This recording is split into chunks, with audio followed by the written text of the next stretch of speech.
شوفوا معايا هاد لاسونسور ديال لي باطو في سد ثلاثة الأودية في الصين، وهو الأكبر في العالم. كيبلع سفن حتى ل 3000 طن في واحد الكوف، طولها تقريبا 120 متر، العرض 18 متر وعمق 3.5 متر، وكيطلعهم بحوالي 113 متر بحال واحد العمارة ديال 40 طابق في حوالي 40 دقيقة، بدل 3 ولا 4 السوايع في 5 ديال الدروج مائية. كيفاش كيخدم؟ عندنا واحد الهيكل كبير ديال الحديد، حبال من الفولاذ، وواحد الكونتر بوا كبير بزاف. كلشي خدام بسيستم بينيون كريمايير اللي كيوازن آلاف الأطنان.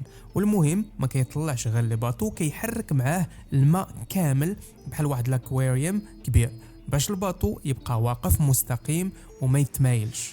النتيجة مرور أكثر، انتظار أقل. شي ناس كيشوفوه تحفة هندسية قلبت طريقة النقل في هذا النهر، وشي ناس اخرين كيقولوا هاد الآلة غول ميكانيكي. الثمن والصيانة والمخاطر ديالو يمكن يكونوا أكبر من الربح اللي كيجيب. وانتوما شنو الرأي ديالكم؟